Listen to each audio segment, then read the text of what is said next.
En 1 Corinthiens, chapitre 1 de la Bible, dans le Nouveau Testament, nous avons vu qu'il y avait 4 camps. Ceux qui disaient: « Moi je suis de Paul, moi je suis de Pierre, moi je suis d'Apollos et moi je suis de Jésus-Christ. »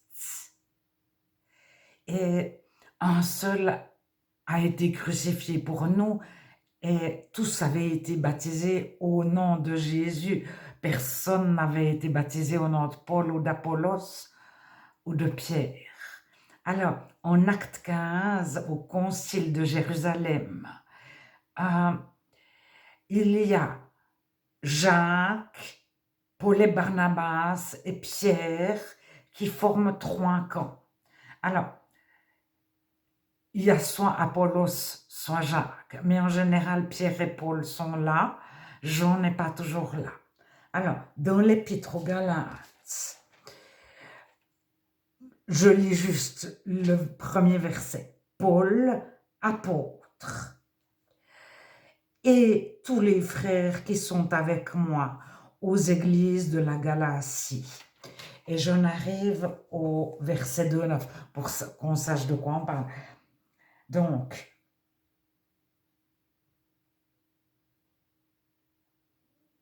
ayant reconnu la grâce qui m'avait été accordée, donc c'est Paul qui parle, Jacques, Céphas et Jean, donc Jacques, Pierre et Jean, qui sont regardés comme des colonnes, me donnèrent à moi et à Barnabas la main d'association, afin que nous allions, nous, vers les païens, les nations, les gentils, les non-circoncis, les non-juifs, et eux, vers les circoncis, vers les juifs.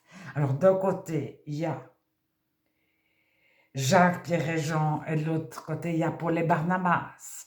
Ils sont saints. Alors, il n'y a plus Apollos, mais on sait de l'histoire que Jacques, le frère de Jésus, a pensé que c'était à lui de continuer. Et beaucoup pensaient que c'était une question de généalogie, de famille. La loi du Lévirat, c'est s'il y en a un qui décède, c'est son frère qui reprend ses épouses ou son épouse. Et il était donné une importance énorme à la généalogie.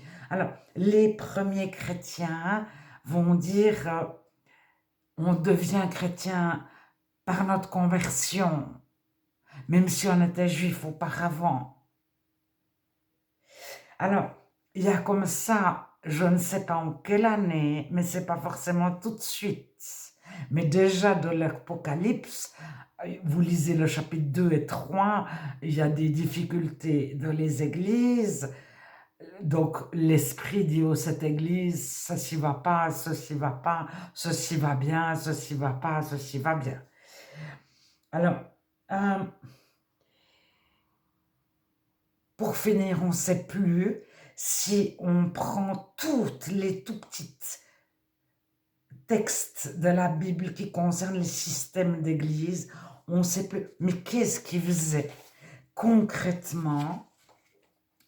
Alors, je vous encourage à lire les lettres de Clément de Rome, mais pas les commentaires, pas même les titres, parce que c'est marqué ci-dessous, nous voyons que, et c'est quelqu'un qui met en évidence certains passages, mais lisez même la Didaché, etc. Pas comme si ça faisait partie de la Bible. Mais vous avez une notion de ce que pensaient les premiers chrétiens. Ils pensaient à se pardonner, à s'aimer. Ils s'exhortent les uns les autres à se pardonner, à garder la foi, à rester confiants, etc.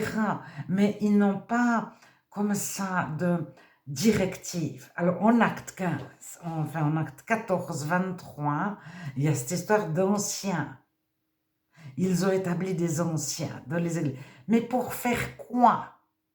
Parce que, alors, aux anciens, il faut lire aussi tout ce qu'il n'a pas écrit. Est-ce qu'ils leur ont dit, bon, alors, vous vous réunissez tous les mardis à 8 heures, plus le mercredi à 22 heures, et vous faites ça, vous commencez votre rencontre par chanter, puis après vous priez. Est-ce qu'il y a écrit des choses comme ça?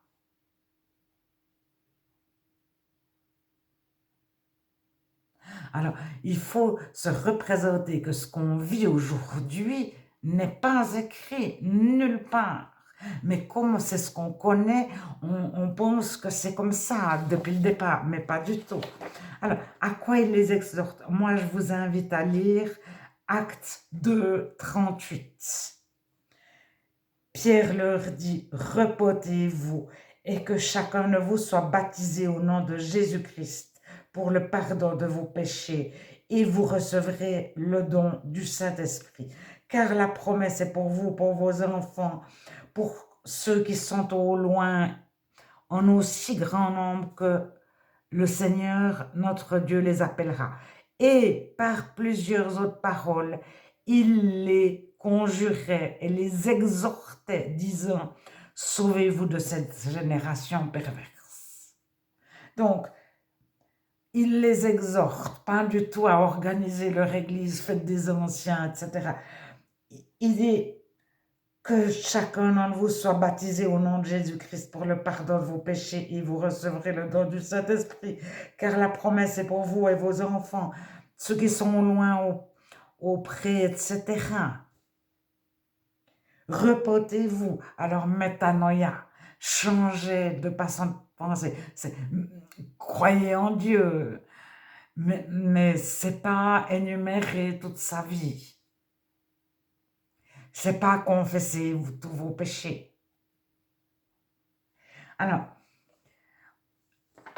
on a en acte 11, je vous exhorte à rester attachés au Seigneur. Acte 11, 21. En acte 13, 43, je vous exhorte à rester attachés à la grâce de Dieu.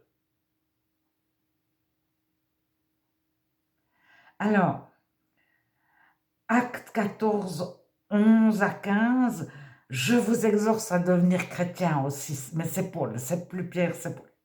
Et puis, acte 14, 22, je vous exhorte à persévérer de la foi, à continuer de croire en Dieu, même si tout vous démontre qu'il n'existe pas ou que tout va de travers, gardez la foi. Ensuite, 1 Thessaloniciens 4, versets 9 à 12, nous vous exhortons à vous aimer les uns les autres. Alors, à quel moment ils organisent quoi? Et en lisant les premiers chrétiens, on se rend compte que rien n'est organisé.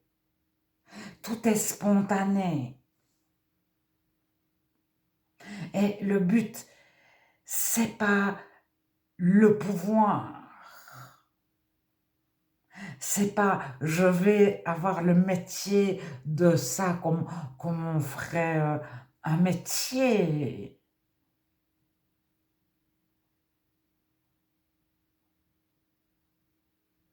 Alors, c'est vraiment beaucoup plus tard qu'il arrive c'est-à-dire les païens, les non-juifs, non-chrétiens, les nations souhaitent faire une religion unique et inclure les chrétiens. Alors, ils disent, nous on commande, mais on vous fait une religion qui vous convienne. Et ils les ont écoutés au préalable énormément. Puis après, ils ont dit, mais vous croyez en ça, mais nous aussi. C'est du mimétisme, imiter. Vous aimeriez ça, mais on vous l'offre, pourvu qu'on reste les chefs. Mais si vous voulez de l'orgue, on vous mettra de l'orgue. Si vous voulez du violon ou de la guitare ou une batterie, on vous mettra du violon, des tambourins ou pas. Si vous voulez danser, on danse. Si vous voulez pas danser, on danse pas. Pourvu qu'on soit les chefs. et puis qu'on fasse une religion.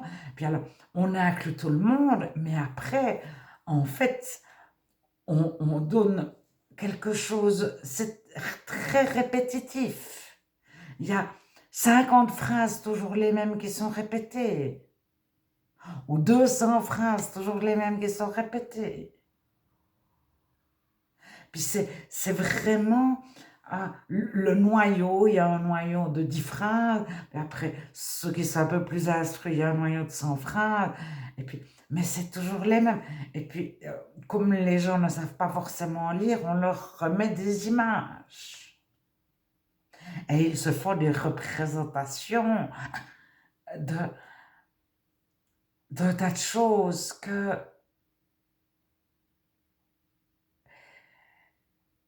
des dieux païens, des dieux païens. Même si les dieux païens de l'histoire prendront des noms chrétiens. C'est-à-dire que Minerve deviendra Marie, que Jupiter deviendra Jean-Baptiste, etc.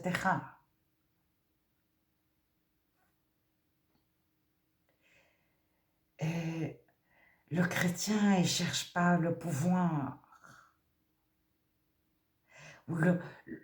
Ce n'est pas une question de système.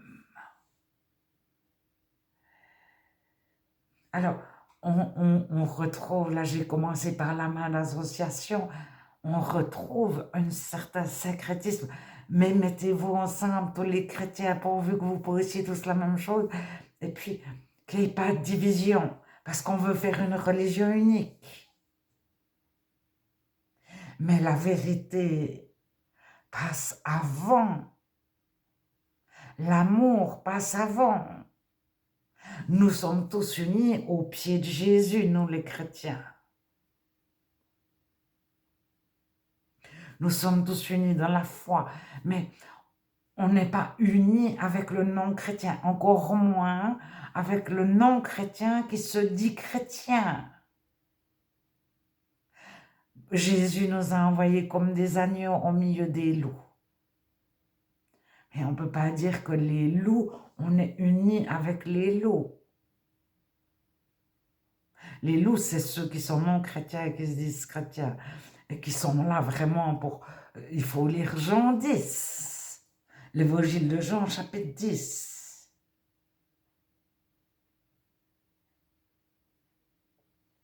Alors, il y a Jésus qui est là pour nous. Mais au milieu, qu'est-ce qu'il y a écrit de l'adversaire?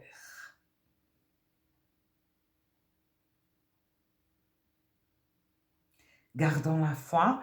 Et l'important, c'est pas la forme, c'est vraiment d'avoir le Saint-Esprit dans son cœur, Dieu dans son cœur, et de l'écouter lui. Après, si les uns et les autres ont différentes habitudes, c'est pas très important.